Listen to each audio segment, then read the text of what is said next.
Welcome to Books in 10. Remember, we're raffling an iPhone when we reach 10,000 subscribers.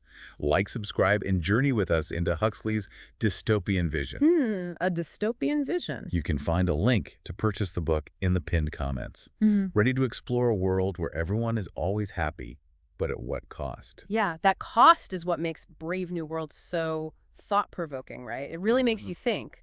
Like, imagine a world without war, poverty, or disease, where everyone's content, but then you peek behind the curtain and you see the price tag. The price tag. Individuality, freedom, maybe even what it means to be human. Yeah, it's like trading your soul for a lifetime supply of mood stabilizers.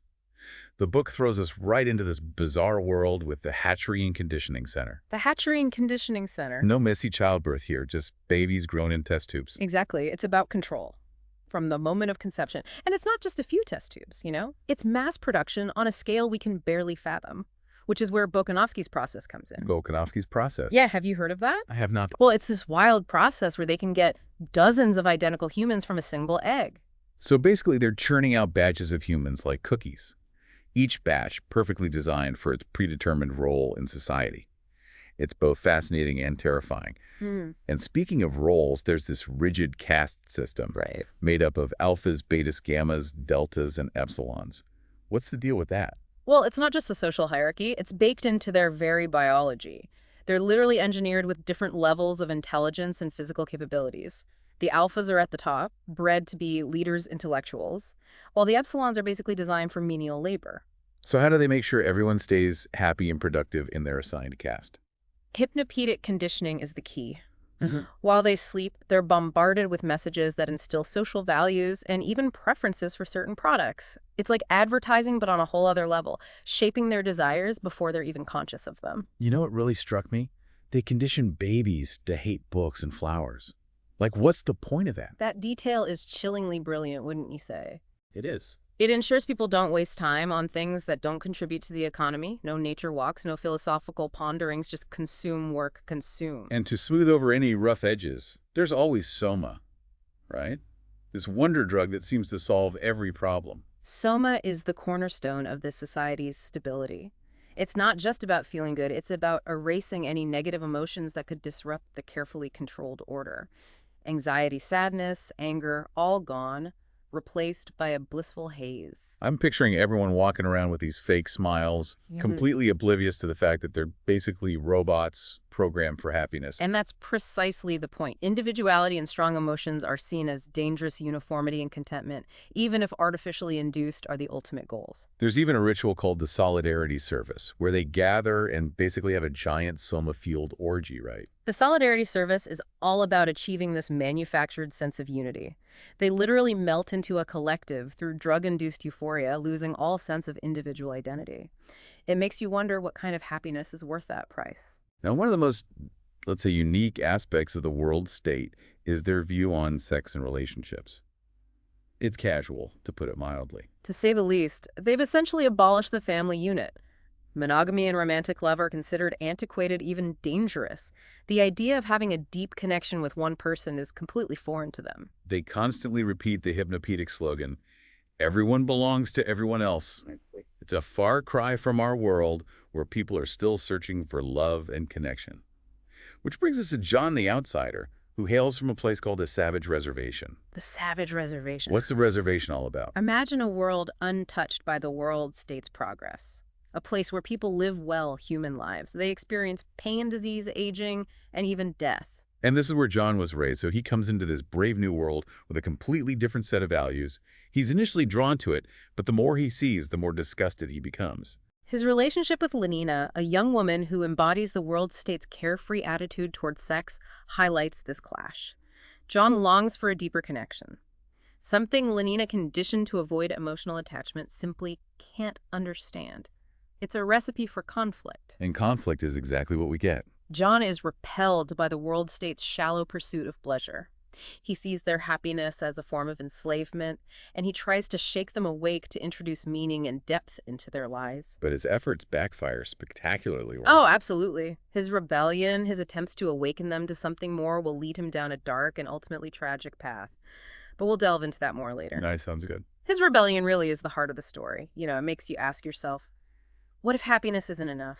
What if there's something more to life than just, feeling good all the time? Yeah, and he tries to inject some meaning into this manufactured world by drawing inspiration from, of all things, Shakespeare. Shakespeare. Can you imagine trying to explain the complexities of Hamlet to someone who's never experienced real sadness or loss? It's almost comical in a way. Right. But for John, it's deadly serious. He sees beauty and truth in those words, a depth of emotion that the world state has completely eradicated. And he thinks maybe, just maybe, he can spark something similar in others. But it doesn't go over so well, does it? Like you're basically reading a Shakespearean sonnet to a room full of people high on soma. Yeah, their reaction is totally predictable. They're baffled, even irritated. They've been conditioned to seek instant gratification, not to, ponder the meaning of existence.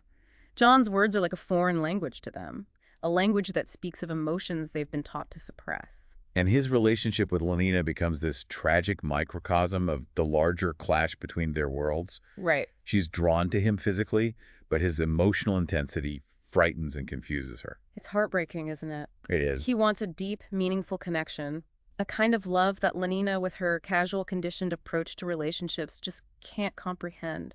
So the relationship is doomed from the start. No chance for a happy end. Well, there's this one moment where Lenina, in her own way, tries to bridge the gap. Okay. She propositions John, hoping to share the kind of pleasure she knows, the only kind she's ever been taught. And how does John react? He completely loses it. He sees her offer as like the ultimate symbol of the world state's corruption, of everything he despises.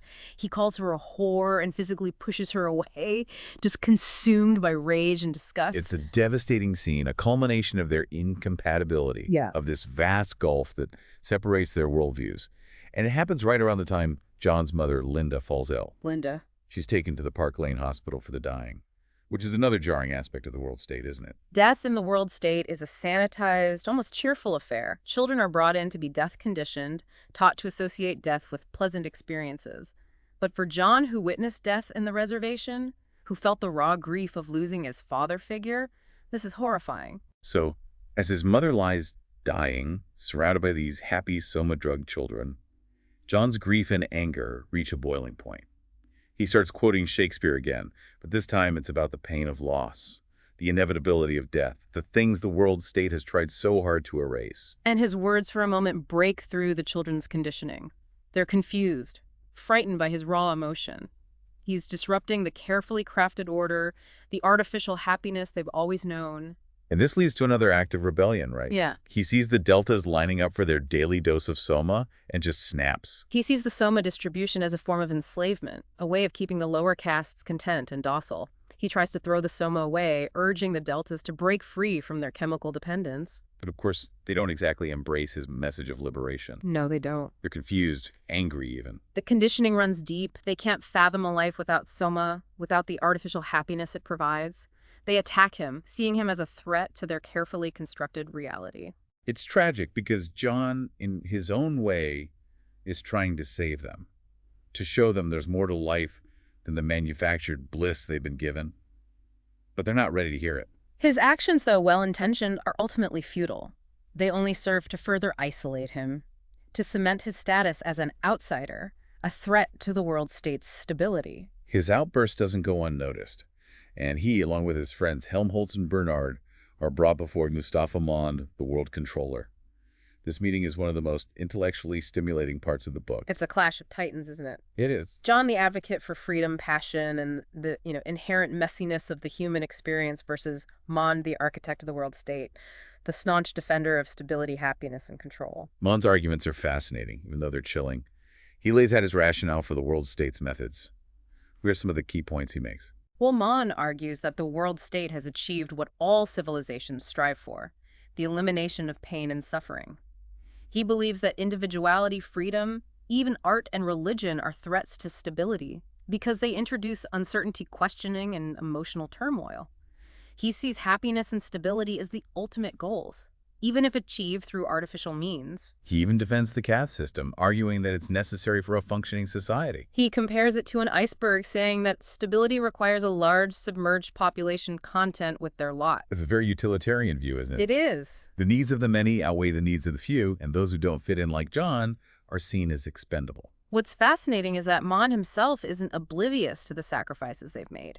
He's read Shakespeare, he understands the beauty of art, the power of religion, but he's convinced that these things are too dangerous for the kind of society he's created. So what becomes of John after this encounter? Is there any hope for him finding a place in this brave new world? Mond, in a moment of unexpected compassion, offers John a compromise. He can live on an island with other societal misfits, people who haven't fully embraced the world state's way of life. But John, still clinging to his ideals, refuses. He wants complete freedom, not just a controlled environment for dissenters. So what did he do? He seeks solitude in an abandoned lighthouse, hoping to live a simple life closer to nature, away from the temptations and horrors of the world state. He wants to find a way to live authentically on his own terms.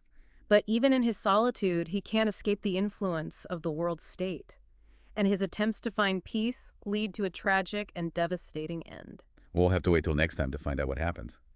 I have to say, this deep dive into Brave New World has left me feeling a little uneasy. It's like peering into a distorted mirror reflecting our own world. Back at us. Yeah, it's that mix of the familiar and the strange that makes it so powerful. It makes us face some uncomfortable questions about ourselves, our values, how we chase happiness. One of the big things that stuck out to me is that tension between happiness and freedom. The world state seems to have figured out how to make everyone happy, but at a huge cost. They've gotten rid of pain and suffering. But the world they've created feels sterile, superficial, even a little creepy. And that brings up a big question. Can you really have true happiness without freedom of choice?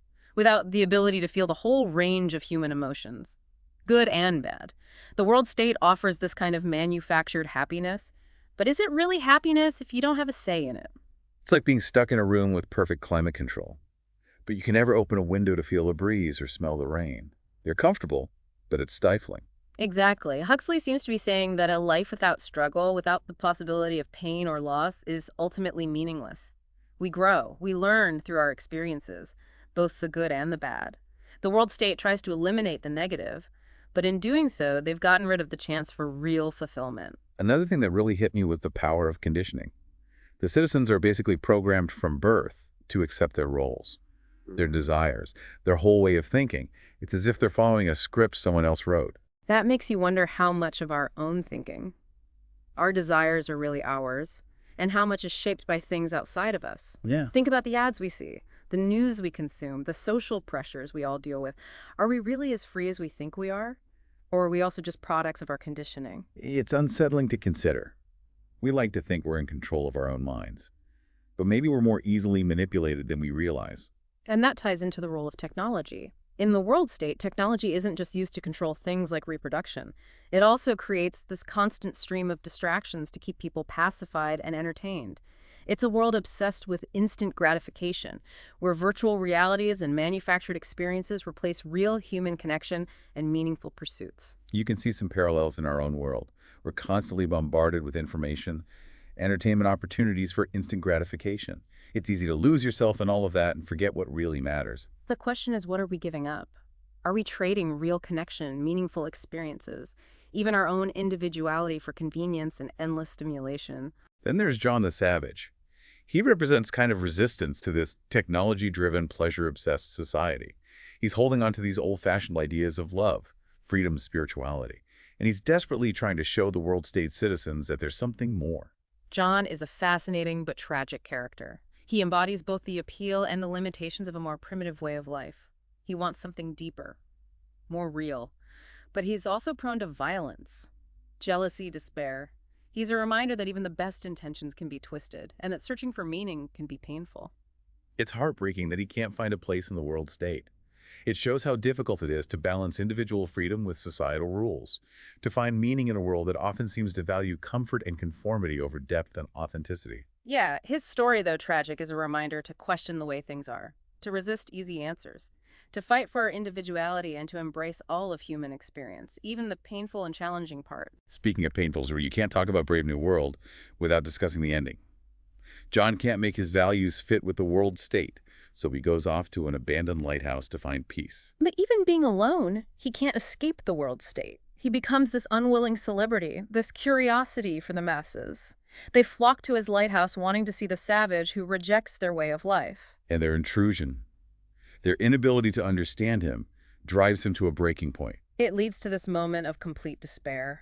John, overwhelmed by the constant attention, and the memories of his mother's death, gives in to the very violence he was trying to escape. It's a grim ending, but a powerful one. John's suicide is a final act of rebellion, a rejection of a world that has no room for his ideals, his emotions, his humanity. Brave New World is more than just a dystopian thriller. It's a warning, a challenge, a mirror showing us some hard truths about our own society. It pushes us to think critically, to question what we're told, to resist easy answers and instant gratification. It makes us look at our relationship with technology, consumerism, the things that shape our values and desires. It's a call to action, a reminder that the future is not set in stone. We get to decide what kind of world we create. We can choose comfort and conformity, or we can choose freedom, authenticity, and the full range of human experience with all its messiness and beauty. So as we step back from Brave New World, I leave you with this question. What choices will you make? What kind of world do you want to live in? And what are you willing to fight for? That's definitely something to think about. Thanks for joining us on this journey. Until next time, keep those minds curious and those pages turning.